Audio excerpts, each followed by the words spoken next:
گەرموگەشتنی سلااوەکانتان پێشکەش بینەرانی خۆشەویستی تەلەڤیزیۆنی کۆمەڵا خۆشحاڵین لەوەی کە جارێکی تر لە بەرنامەی ئێمە و بینەرانەوە دەبینە میوانی ماڵەکانتان.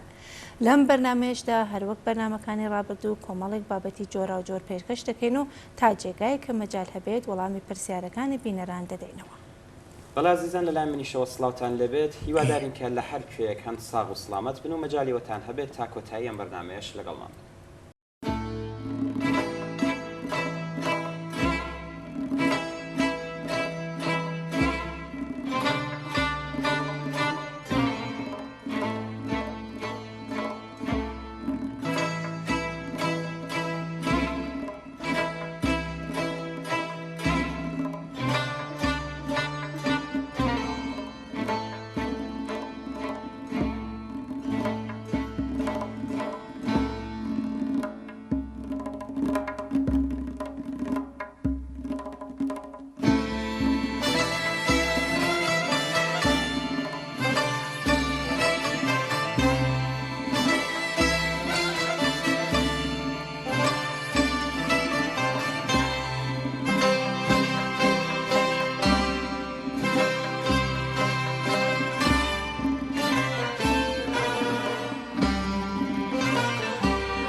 لە ماوەی ڕۆژانی ڕابردوودا شاهدی هەندێک جموجوڵ لە لایەن سەلەفیەکانی کوردستان لە شارەکانی مەریوان و سەقز بووین. چەند کەسێکی کاڵفامی سەلەفی هەوڵیاندا کەشوهەوای سیاسی ئەو شارانە بە هەڕەشەکردن و ترساندن بکۆڕن. هەروەکو دیتمان لەگەڵ کاردانەوەی بەرین بەرەوڕوو بوو و مەیدانیان بۆ خۆنواندن بۆ نەکراوەیە. ڕووداوەکانی مەریوان و سەقز کتوپڕ و بێبنەمان نەبوون. ماوەیەکە ژمارەی کەس لە شار و دێهاتەکانی کوردستان پەیدا بوون کە خەریکی تەبلیغ و سەلەفیگەرین و لاوانی کوردستانیان کردوتە ئامانجی چالاکیەکانی خۆیان. بەخۆشیەوە کۆمەلگای کوردستان بەرامبەر بەم بۆچوونە کۆنەپەرستانەیە بێگانەیە. سەلەفیگەری شاخێکی گەلێک دواکەوتوی ئیسلامیە کە لە وڵاتی عەرەبستانی سەعودیە سەری هەڵداوە و لە داوێنی شێخەکانی دەوڵەمەندی عەرەبدا پەروەردە بووە.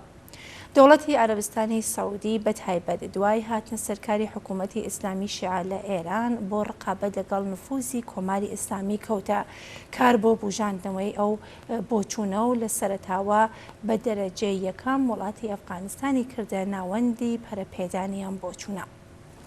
ئەفغانستان بەهۆی حوزوری هێزەکانی ئیتحادی شۆروی جاران ئەو شوێنە بوو کە تێدا سەلەفیگەری لە چوارچێوەی فکر و بیر و باوەڕێک واوەتر دەچوو و دەبوو بە ئیدۆلۆژی بۆ بەڕێوەبردننی کاری چەکداری. عەرەبستانی سەعودی بەڕێنوێنی سازمانە ئیتلاعاتیەکانی ئەمریکا بەرەو پیری ئەم حاڵەتەی سەلەفیگەریە و چووە و ڕێگای بۆ کاری چەکداری و توندوتیژیش بۆ خۆشکردن. دوای دەرچوونی هێزەکانی شۆرەوی لە ئەفغانستان ئاورێکە دەوڵەتی عەرەبستان و ئەمریکا پێکەوە ڕۆشنیان کرد بوو خاموش نەبووە و دووکەڵەکەی چاوی خۆشیانی گرتەوە. ئەوە بوو کە ڕووداوی 11 سپتامبری ئەمریکای لێکەوتەوە و لە وڵاتی عەرەبستانیش چەندین کاری توندوتیژی و پرکارەسات ڕوویاندا. کاری سەلەفیگەری گەیشتە جێگایەکە هەر دەوڵەتێک لەم دەوروبەرە مەسلحەتێکی لە دوور یا لە نزیکی خۆی هەبوو چووە سوراغی ئەم بۆچوونە و لاوانی هەڵخەڵەتاوی لە پێناو دابینکردنی بەرژەوەندیەکانی خۆی بەکارهێنا و گیانیانی کردە قوربانی. با باسی چەند نمونەیەک بکەین. سەرەتا ڕژیمی جمهوری ئیسلامی. ئەم ڕژیمە باوەکو خۆی لەسەر بیر و باوەڕی شیعەگەری لە ئیسلامدا بوو، بەڵام ڕێگای بۆ سەلەفیەکان خۆشکرد و چاوپێشی لێکردن کە لە ئەفغانستانەوە لە ڕێگای ئێرانەوە بە ئازادی هاتوچۆی وڵاتی شەڕ لێدرا و شێواوی عێراق بکەن. ڕێکخراوی تەرۆریستی ئەنسار و ئەلسنیان لێ دروستکردن و لایەنگریانیشیان لە ناوخۆی ئێران و لە ناوچانەی کە خەڵکی سونی تێدا بوو بۆ کۆکردنەوە. بەرژەوەندی جمهوری ئیسلامی لە عێراقدا ئەوە بوو کە وڵاتی عێراق بکات بە وەسیلەیەک بۆ ئیمتیاز وەرگرتن لە ئەمریکا، کەوایە لاوی هەڵخەڵەتاوی کورد دەبوایە لە پێناوی ئەم بۆچوونەدا لە عێراق ببێ بە قوربانی بۆ سیاسەتی ڕژیمێکی دژی بەشەری وەکو کۆماری ئیسلامی. خۆگەر لە ناوخۆی کوردستانیشدا کۆنتڕۆڵ نەکران و ئاژاوەیەکیان نایەوە، جێگایەکیان تەقاندەوە کەسانێکیشیان کوشت، کۆماری ئیسلامی لەو ئاستەدا باکێکی نییە و لە پێناوی میلیتاریزەکردنی زۆرتری کوردستان بەکاری دێنێت. بانمونەی پاکستان باسبین. دەوڵەت و دەستگای اطلاعاتیەکانی پاکستان بە تەواوی چوونە پشتیوانی لە سەلەفیگەری و لە پێناوی دابینکردنی بەرژەوەندی خۆیان لە ئەفغانستان بەکاری دێنێت. ئێستا لە کەس شارامەنیەکە تاڵبانی ئەفغانستان لەلایەن دەوڵەتی پاکستانەوە بەنهێنی پشتگیریان دەکرێت. ئەو بەرژەوەندیە ئەوەندە گرنگە کە دەوڵەتی پاکستان ئامادەیە بۆ ئەوەی کە ئەگەر پڕیشتێک لە ئاگرەکە بەرەو لای خۆی شریگەڕایەوە و بەشێک لە پاکستانیشی نائامن کرد، ئەویش باکی نییە و لە پێناوی زیاترکردنی دەسەڵاتی نظامیەکان لەو وڵاتەدا بەکاری دێنێت. با نمونەیەکی تورکیەشتا مەباسبین. سایتی بەناوبانگی ویکیلیکس کە نهێنیەکانی سیاسەتی دەرەوەی ئەمریکای ئاشکرا کردووە، بڵاوی کردەوە کە دەوڵەتی تورکیا لەم ساڵانەی دواییدا پشتیوانی لە سەلەفیەکانی ئەلقاعیدە و ئەنسارولئەلسنا لە عێراق کردووە و کەلوپەلی بۆ دابینیش کردووە. ئەوەش لە بەرامبەر دەستێوەردانی ئەمریکا لە کاروباری تورکیا کراوە. ئەم نمونانە دەرخەری دەخەن کە سەلەفیگەری نەک هەر ئاین و بیر و بۆچوونێک، بەڵکو چەکێکی دەستی دەسەڵاتداران و زۆردارانی ئەم ناوچەیە. ئەو لاوە لە کوردستان کە دەکەوێتە داوێنیانەوە پێویستەوە بزانێت کە کێشە تەنیا کۆنەپەرستانە بوونی فکر و بۆچوونەکە نییە، کە هیوادارم لەم بابەتەشەوە هیچ چەشنا ئەلاقە و هۆگریەکی پەیدا بکات، بەڵام کێشەی ئەسلی ئەوەیە کە گیان و ژیان و جوانیەکەی دەبێت تەکایەی دەستی ئەم دەوڵەت و ئەو دەوڵەت بە هیچ و خۆڕایی بەفیڕۆژ دەچێت. بێگومان ڕۆشنبیرانی پێشکەوتن خواز و هەڵسوڕاوانی کرێکاری و مەدەنی دەتوانن دەوریان هەبێت لە بە ئاگاهێنانەوەی ئەو ژمارەی لە لاوانی کوردستان کە دەکەونە داوی ئەو کەسانەی مەئموریەتیان پێدراوە بۆ شێواندنی مەخزیان و ئامادەکردنیان بۆ قوربانی بوون لە پێناوی ئامانجگەلێکی دژی ئینسانیشدا. تەلەڤیزیۆنی کۆمەڵە بە پێی گرنگی کێشەکە لە کاتی خۆیدا زۆرتر دەشێتە سۆراغی ئەم بابەتە و بە تێر و تەسەلیەکی زۆرتریش لەسەری دەدوێت.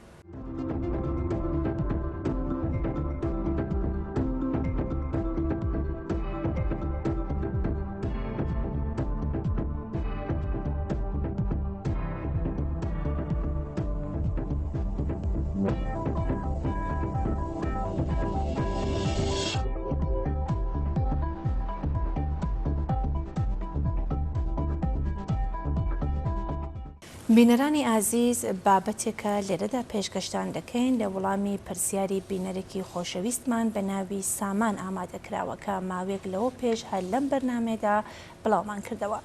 لەبەر گرنگی بابەتەکە جارێکی دیکە پێشکەشتانی دەکەین. سامان پرسیاری کرد بوو بەم هەموو تەبلیغاتێک کە دنیای سەرمایەداری لە دژی بیرروبووچوونی سوسیالیستی دەکات و بەو گشتە تەفرەقە و چەند بەرەکەی کە لە ناو هێزە سوسیالیست و کۆمۆنیستەکاندایە چۆن دەتوانین بڵێن ئاسوی سوسیالیزم بۆ کۆمەلگای بەشەری ڕۆشنە، چۆن دەتوانین ئومیدوار بین بە وەدی هاتنی ئامانجە. سامانی بەڕێز، بە لە هەموو شتێک پێویستە ڕاستیەکی زانستی تاکیدی لەسەر بکرێت کە نیزامی سوسیالیستی بەل لەوەی بیریان بیرۆکێکی شیرین و ئاواتێکی ئینسانی بێت واقعیەتێکی چارە هەڵنەگری کۆمەلگای بەشەریەکە بە ناچار دێتەکایەوە و کۆمەلگای بەشەری لە قۆناغی سەرمایەداریەوە بە پێی یاساکانی گەشەکردنی کۆمەڵایەتی ئەگوازرێتەوە بۆ کۆمەلگایەکی سوسیالیستی. نیشانەکانی وەدی هاتنی وەها نیزامێک هەر لە ئێستاوە لە ناودڵی نظامی سەرمایەداریدا دەرکەوتووە. هەموو ئەو ڕفۆرمانەی کە سەرمایەداری بە زۆر و بە زەبری خەباتی جەماوەر بەسەریدا سەپاوە نیشانەکانی نظامی پێشکەوتوی داهاتوو واتە نظامی سوسیالیستین. خوێندنی بە خۆڕایی، بیمەی بێکاری، خزمەتگوزاری پیران و بە ساڵاچوان، پاراستنی ژینگە، ئەمانە و دەیان ڕفۆرمی دیکەی لەم چەشنە هیچ کامیان خەڵاتی دڵخوازانەی سەرمایەداران و دەوڵەتەکانیان نین. کەشمەکەش لەسەر پاراستنیان و پەرەپێدانیان نیشانەکانی خەباتن بۆ دواڕۆژێکی لە چەشنی دیکە. دووهەم ڕێگاچارەی سوسیالیزم بە پێچەوانەی ئەوانەی کە دەگوترێ لە پاشەکشەدا نییە، بگرە بە پێ واقعیەتەکانی زەمانەی ئێمە بەرەبەرە خەریکە کەم و کۆڕیەکانی چارەسەر دەکات و گەشە دەکات. ئایا بەڕاستی زۆربەی دانیشتوانی ئەم جیهانە بەم هەلومەرجەی کە تێدا دەژێن ڕازین؟ ئەگەر وانە بەدید بۆ ئاڵوگۆڕ لە ژیانی کۆمەلگای بەشەریدا چییە؟ بۆ دەربازبوون لەو نەهامەتیانەی کە نظامی سەرمایەداری بۆتە هۆکاری مانەوەیان چ بەدیلێک لەلایەن کام ڕەوتە سیاسی و کۆمەڵایەتیەکانی سەردەمی ئێمە هاتووەتە گۆڕێ؟ ئایا بۆ نمونە سوسیال دموکراتەکان ڕێگایەکی جیاواز لەوەی کە ئێستا بەڕێوە دەچێ لە بەردەم کۆمەلگای بەشەریدا دادەنن؟ خۆ دەبینین هەمویان بەرنمەکانیان لە ڕووی دەستی باڵی ڕاستی سەرمایەداری جیهانیەوە کۆپی دەکەن. ئایا ئیسلامیەکان بە تونڕۆم یانە ڕەویشیانەوە کلیلی دەرگای ڕزگاری بەشەریان بەدەستەوەیە؟ کۆماری ئیسلامی، سوودان، ئەفغانستان، داعش، عێراق، ناسیۆنالیستەکانی ناو بزوتنەوە نەتەوایەتەکان هەیەە؟ ئایا تەنانەت ئۆپۆزیسیۆنی لیبرال لە وڵاتانی جۆراوجۆر پرۆژێکی جیاوازیان هەیە بۆ بەڕێوەبردننی ئابووری وڵاتەکەیان غێری ئەوەی نێۆلیبراڵەکان بەکردەوەی بەڕێوەی دەبن؟ وەڵامی هەمووی ئەو پرسیارانە ڕوونا کە نییانە. فەرموو هەر ئێستا بڕوانە هەلومەرجی قەیراناوی سیاسی و ئابووری وڵاتانێک وەکو یونان، ئیتالیا، ئیسپانیا، فەرانسا بزانە لەگەڵ قەیرانەکانیان چۆن هەڵس و کەوت دەکەن. سیاسەتێکی ئابووری کە گرتوویانەتە بەر قوڵایی ژیانی چینی کرێکار و خەڵکی هەژار و کەم داهاتی کردووەتە ئامانج. کۆبوونەوەی وڵاتانی گروپی 8 و گروپی 20 کە هەموو ساڵێک بەڕێوە دەچێت چ ڕێگا چارەیەکی لە بەردەم قەیران و لە بەردەم هەلومەرجێکی دژواری ژیان کە بە بۆنەی ئەم قەیرانەوە خۆڵقاوە داناوە. ئەوە وەزعەکەیە کە لە وڵاتانی پێشکەوتوو لە وڵاتانی دواکەوتوو ژیان بۆ زۆربەی هەرزۆری خەڵک هەمووی هەرکارە ساتە بەڵام کە سەرماداری خەریکە بەسەر ژینگەی ئینسانی دێنێ نظامی سەرماداری چ ڕێگاچارەیەکی بۆی هەیە بەڕاستیدا هەلومەرجی عینی بۆ شۆڕشی سوسیالیستی لە زۆربەی وڵاتانی سەرماداری ئامادەیە بەڵام هەلومەرجی ذهنی ئامادە نییە چینی کرێکار لە ڕووی هوشیاری سیاسیەوە لە ڕووی ڕێخستنەوە هێشتا ئەو ئامادەی بۆ شۆڕشی سوسیالیستی تێدا پێک ناتوە کەوایە گەلێک ئاساییە کە ئێمە ئیستراتیژی سیاسی خۆمان لەسەر ئەساسی هەوڵدان بۆ پێکهێنانی ئەو ئامادەیە دابمەسرێنی ئاڵوگۆڕەکانی ئەمڕۆی جیهان نەک هەر ئێمە بەرەو دوورکەوتنەوە لەو ڕێگەیە نابات بەڵکو بە پێچەوانەوە تونند و تۆڵتر بەم ڕێبازە وەگرێمان دەدات ئەو ڕاستە کە ئێستا هاوسەنگی هێز لە ئاستی جیهانیدا و لە ئاستی ناوچەیی و ئێراندا لە بەرژەوەندی ئەو ڕۆتەدانە بەڵام ئەو هاوسەنگیە دەگۆڕێ وا دەتوانێت بگۆڕدرێت پرسیار ئەوەیە کە ئایا کاتێک هاوسەنگی هێز لە شوێنێک با لە هەموو جیهان لە بەرژەوەندی ئێمەدانەبوو دەبێ بەرامبەر بە ئەمری واقع سەردانەوێنین یان دەبێ هەوڵ دەنگ ڕێگا بۆ گۆڕینی ئەم واقعیە بدۆزرێن گۆڕانکاریەکانی ژیانی بەشەر هەر لە سەرەتاوە تا ئێستا ئەو کەسانە کردویانە کە تەسلیمی وەزعی مەوجود نەبوو کەوایە ئێمەش لەسەر بنەمای ئەو واقعیەتە زانستی کە پێشتر باسمان کرد هەوڵ دەدەین ڕۆژی ڕزگاری ڕۆژی گەیشتن بە ئامانجی سوسیالیستی نزیکەینەوە وەکو ئەو وایە کە ئێمە سواری بەلەمێک بووبین و لە جیهەتی حرەکەتی ئاوی ڕوتخانەکەدا خەریکی پێشڕەوی بین هەم جریانی ئاو بەرەو پێشمان دەبات و هەم پار و لێدانی خۆمان حرەکەتی بەلەمەکە خێراتر دەکات سامانی بەڕێز قسە لەم بابەتەوە زۆرە و دایدێنێن بۆ مەجالێکی تر و هیوادارین بە کورتیش بووە وەڵامی پرسیارەکەتان وەرگێتەوە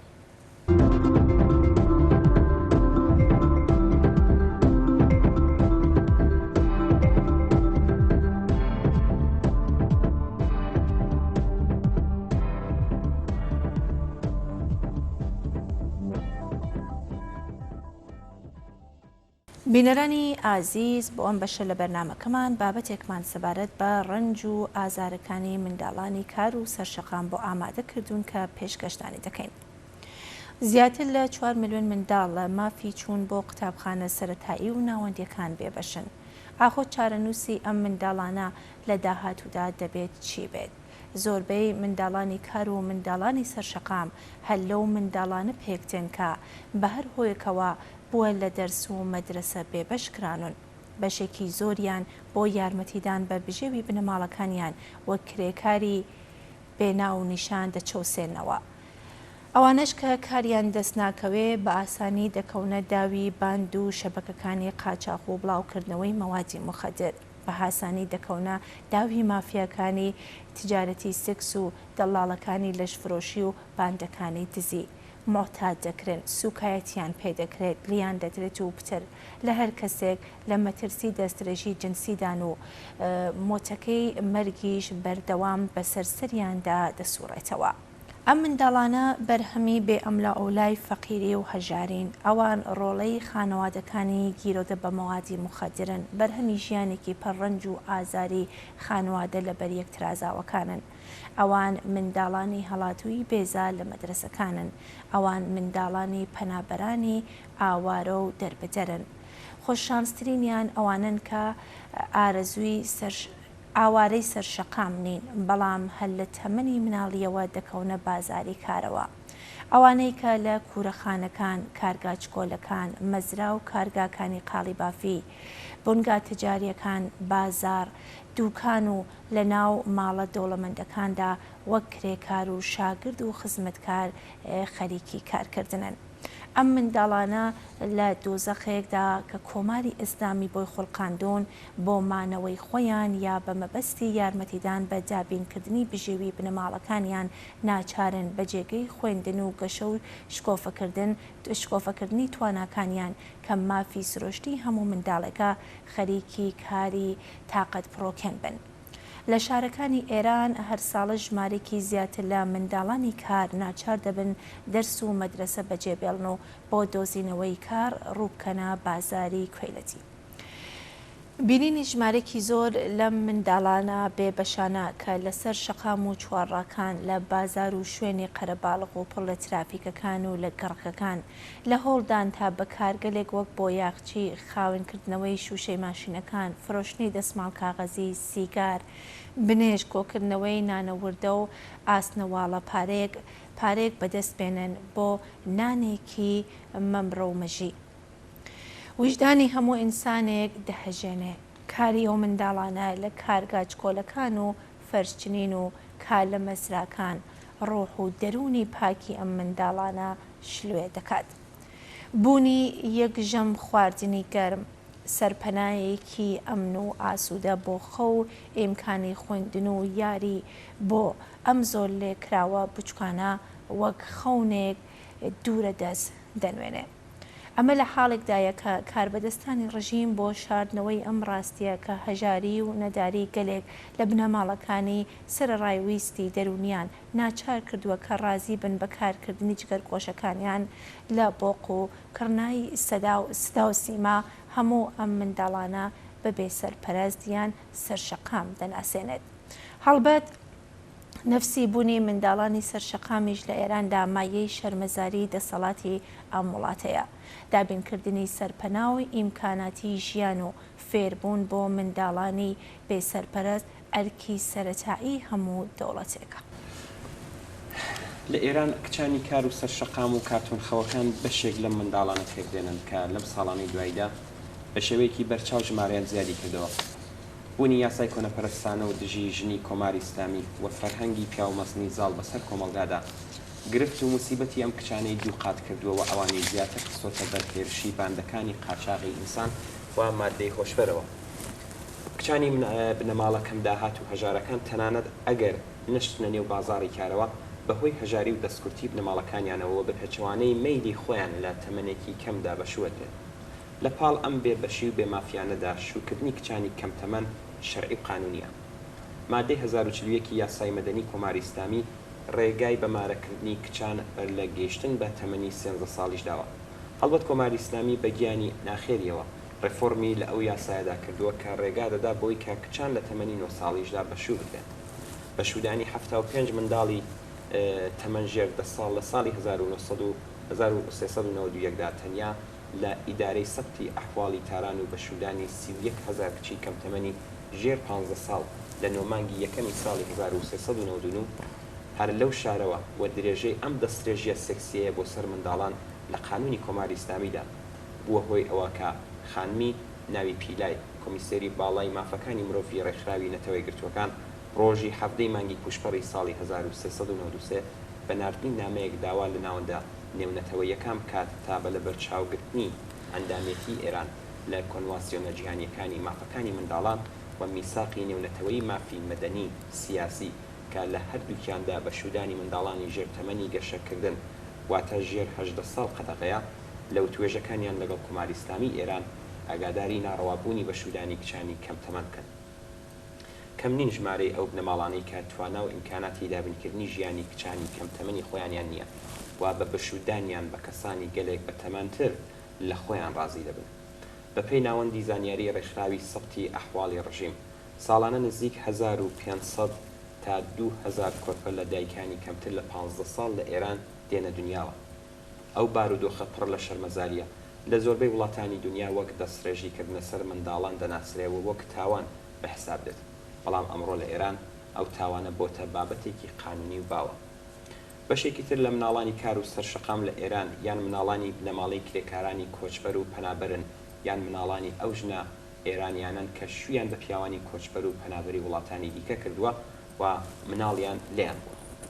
بەپێی و راپۆرتانی کە لە ڕۆژنامەکانی ئێراندا بڵاو بوونەوە ژمارەی ئەم مناڵانە دەگاتە 1 ملیۆن کەس. تاوانی ئەم مناڵە بێتاوانانە تەنیا ئەوەیە کە باوکیان ئێرانی نییە. ئەم تاوانانەش بەپێی قانونی کۆنەپەرستانە و دژە بێگانی کۆماری ئیسلامی بوونیان لە ڕوانگەی ڕژیمەوە لە ئێران نایاساییەوە بە ڕسمیش ناناسرێن. ئەم مناڵانە تەنانەت خاوەنی پێناسیش نین وەلاکامدا لە ئیمکاناتی خوێندن دەرمان و هەموو جۆرە خزمەتگوزاریەکی کۆمەڵایەتی و تەندروستیش بێبەشن. ئاشکرایە کە منداڵان خۆیان توانایی گۆڕینی ئەم بارودۆخە سامناکان نییە و هیچ ئینسانێکی شەریفیش ناوێت منداڵانی ئەم کۆمەڵگایە لە ئاوا بارودۆخێکی فەلاکەتباردا ژیان بەسەر بن. ئەوەی کە ئەمڕۆ لە کۆمەڵگای ئێراندا ڕوو دەدات چارەنووسی چارە هەڵنەگری منداڵان نییە. دەکرێوە دەبێ ئەم بارودۆخە بگۆڕدرێت. بۆ گۆڕنی ئەم بارودۆخەش وەرزگاریکردنی منداڵانی ئەم کۆمەڵگایە لەم چارەنووسە ڕێگایەک بێژگە لە یەکێتی و خەبات بۆ ڕووخاندنی ڕژیمێک کە منداڵانی بێتاوانی ئێمەی بەم جۆرە بێبەزەیانە لە مافی سەرەتایی و ئینسانیەکانیان بێبەش کردووە وجودی نییە.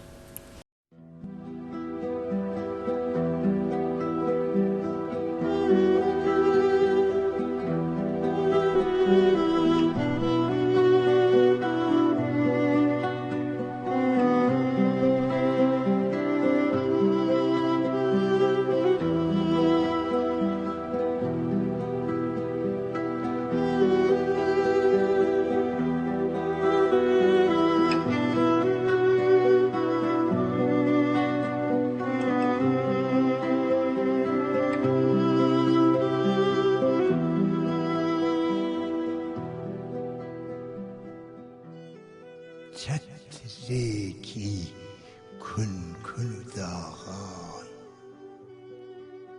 چترێکی کونکون و داغان، هەواش جمکوتە لە باران، دوو دەستی بچووکی تەزی و سیگار فرۆشی سەر خیابان، کۆڵێ پڕ لە کۆڵەوەری، ژینێ چەماو لە ژێر باری، ڕێگای پڕ لە مین و تیر، پشتی خوڵقاو بۆ کۆڵبەری. تف لەم ژینە جەنایەت چەندە ئاسانە، پڕگیرفانێ نانی برسی، منداڵانی کوورەخانە، منداڵانی خیابانی.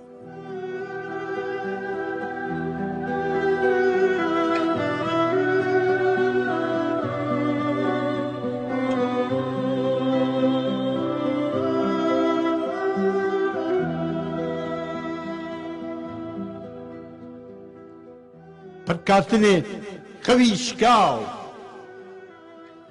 پڕکاتنێ خەوی شکاو، پڕ کراسێ پیاوی ڕووخاو، ئەسمان لێفێکی بێکار،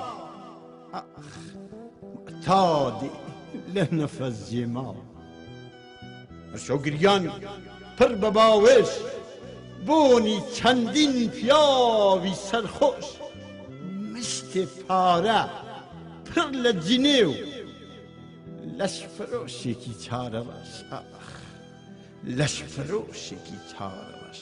تف لەم ژینە چەندە جەنایەت ئاسانە، پڕگیرفانێ نانی برسی، منداڵانی کوورەخانە، منداڵانی خیابان.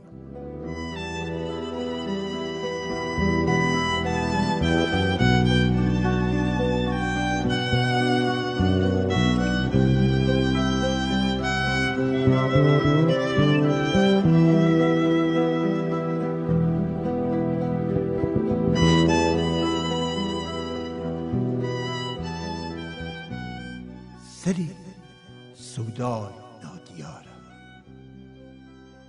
سەری سەودای نادیارە، دنیا خەوتوو ئەو بێدارە، پڕ لە هاواری خنکاو، سەری ئامادەی سێدارە، سەری ئامادەی سێدارە. ژیان لێرە زۆر گرانە، ژیان لێرە زۆر گرانە، تەنیا مەرگەکە هەرزانە، تەنیا مەرگەکە هەرزانە. جغرافیایەکی ژێر چپۆک، ئەمە خاکی کوردستانە. تف لەم ژینە، تف لەم ژینە جەنایەت، چەندە جەنایەت ئاسانە، چەندە جەنایەت ئاسانە پرگیرفانێ نانی برسی منداڵانی کوورەخانە منداڵانی خیابانە.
بەداخێکی گرانەوە سەر لە بەیانی ڕۆژی سێشەممە چواردەی گوڵانی ساڵی 1400 هەتاوی هاوڕێ ڕەحیم زولقەدەر لە دایکبووی ئاوایی بۆریەر لە ناوچەی ژاوەرۆ لە ساڵی 1329 هەتاوی بەهۆی نەخۆشی درێژخایان لە تەمەنی 70 ساڵیدا لە شاری سنا ماڵەوایی لە ژیان کرد.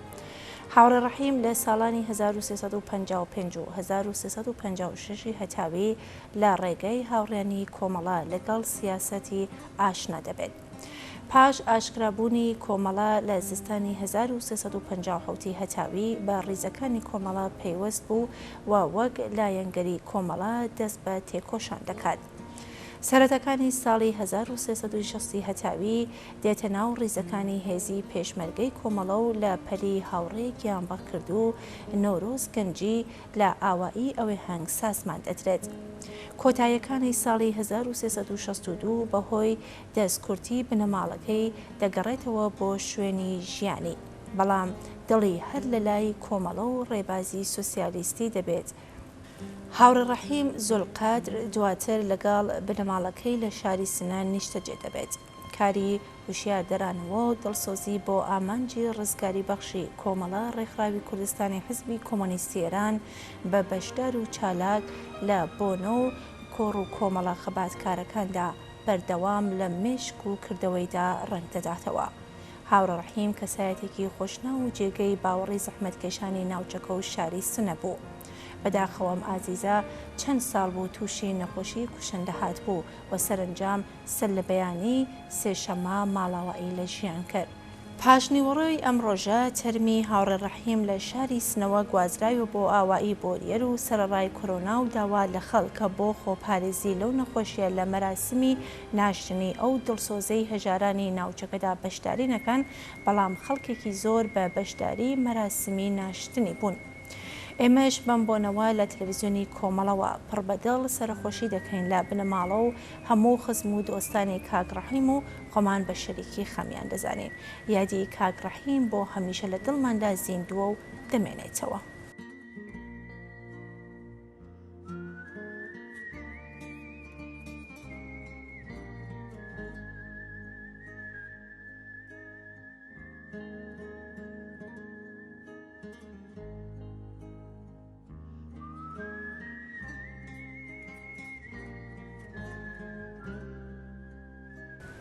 بەداخەوە ڕۆژی شەممە ڕێکەوتی 11 گوڵانی 1400 هەتاوی هاوڕێ جەوادی وسوقی لە پێشمەرگەی دەرینەکانی کۆمەڵە و سیمای خۆشەویست و ناسراوی شاری سەقەس ماڵاوایی لە ژیان کردووە.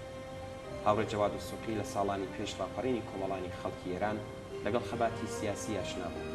هەر ئەو سەردەمە لەگەڵ کۆمەڵێک لە تێکۆشەرانی سیاسی بۆ کرێکاریکردن و ئاشنایی زیاتر لەگەڵ کۆڕ و کۆمەڵی سیاسی چوونە شاری تارە. لە سەروبەندی ڕاپەڕینی جەماوەری ساڵی 1357 هەتاویدا هاوڕێ جەواد خەباتی سیاسی خۆی لەگەڵ ڕێکخراوی پەیکار بۆ ڕزگاری چینی هەژار دەست کرد و پاش ڕووداوەکان و ئاڵوگۆڕە سیاسی و ڕێکخراوەکانی پەیکار لەگەڵ کۆمەڵێک لە هاوڕێیان بەڕێزی پێشمەرگەکانی کۆمەڵا پەیوەست بوو. هاوڕێ جەوادی وسوقی پاش چەند ساڵ خەباتی پێشمەرگانە گەڕایەوە سەر ژیانی ئاسایی لە شاری سەقەس، بەڵام تا دواساتەکانی ژیانی سەری بۆ داگیرکەرانی کوردستان دانەنوان و بۆ وەک تێکۆشەرێکی دڵسۆزی ڕێبازی کۆمەڵە مایەوە. هاوڕێجەوات وەک کەسایەتێکی دڵسۆز و خۆشەویست لەناو خەڵکی شاری سەقز جێگای ڕێز و متمانە بوو. بەداخەوە ئەم تێکۆشەرە سیاسیە ڕۆژی شەمە 11 گوڵان هاوکات لەگەڵ ڕۆژی جیهانی کرێکار دڵە پڕ لە ئاوات و ئارەزوەکانی بۆ ئازادی و سەربەستی بۆ هەمیشە لە لێدان کەوت. ئێمەش فەن بۆنەوە لە تەلەڤیزیۆنی کۆمەڵەوە هەر بەدڵ سەرخۆشی دەکەین لە بنەماڵە و خزم و دۆستانی کاک جەواد و خۆمان باش شەریکی خەمیان دەزانین. یادی ئازیزی بەرز و بەڕێز بێت.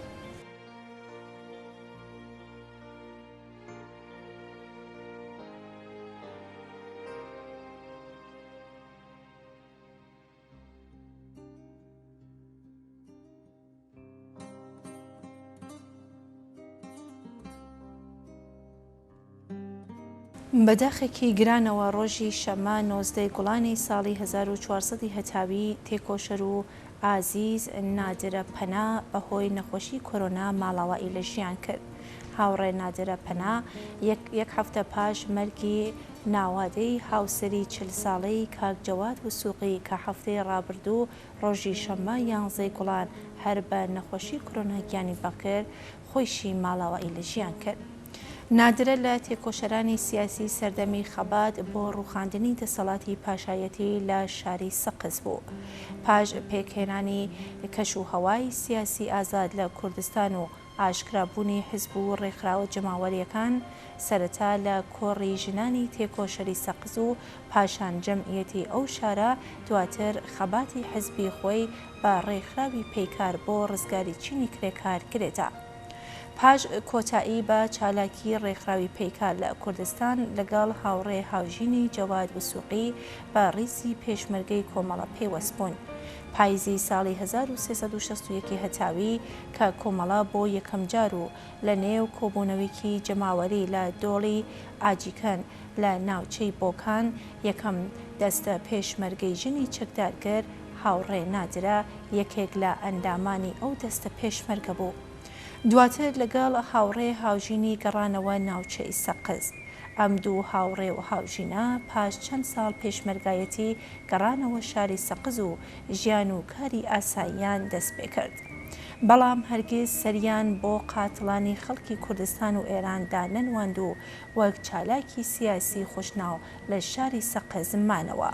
زۆر بەداخەوە بە ماوەی 9 ڕۆژ مەودا لە 11 تا 19 گوڵانی 1400 هەتاوی ئەم دوو خۆشەویستە بە نەخۆشی کۆرۆنا گیانیان بەخ کرد. ئێمە بەم بۆنەوە لە تەلەڤیزیۆنی کۆمەڵەوە پڕ بەدڵ سەرخۆشی خۆمان ئاراستەی بنەماڵە و هەموو خزم و دۆستانی نادرەخانەم و بەتایبەت شاری سەقز دەکەین. یادیان بەرز و بەڕێز بێت و ڕێگایان پڕ ڕێبوار.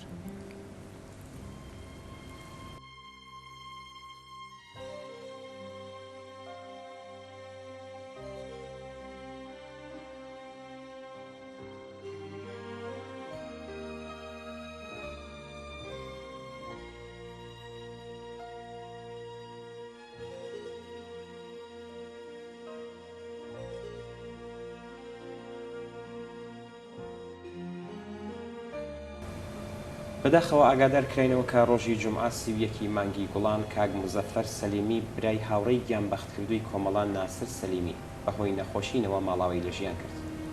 کاک مزەفەر سەلیمی کەسایەتیەکی خۆشناو و خۆشەویست و جێگەی متمانەی خەڵکی مەریوان بوو و تا دوایی ساتەکانی ژیانی لە پێناو بزوتنەوەی شۆڕشگێڕانە و حەقخوازانەی خەڵکی کوردستان هەنگاوی هەڵگرت و سەری بۆ ئەم ڕژیمەدا نەنواند. کاک سەلیم برای هاوڕێی ناسر بوو کە لە ساڵی 1358 هەتاوی لە فڕۆکەخانەی شاری سنە لەلایەن خەڵخانی جەڵادەوە تیرباران کرا و گیانی لە پێناو ئامانج و ئارمانەکانی کۆمەڵە فیدا کرد.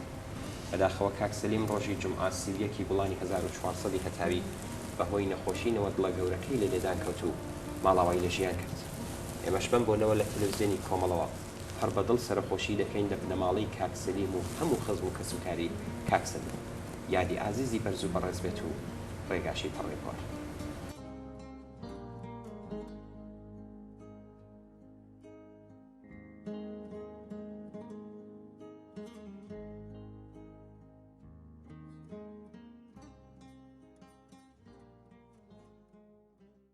بەڵە بینەرانی عزیز بەم جۆرە هاتینە کۆتایی بەرنامەی ئەم هەفتەیە ئێمە بینەران زۆر سپاس بۆی کە تا ئێستاش لەگەڵمان بوون چاوەڕێی نامە و ئیمەیل و پەیوەندیەکانی تەلەفۆنی ئێوەین بۆ هەرچی زۆرتر ڕازاندنەوەی بەرنامەکەی خۆتان پەیوەندیمان پێوە بکەن و ڕاو بۆ چوونەکانتان باس بکەن.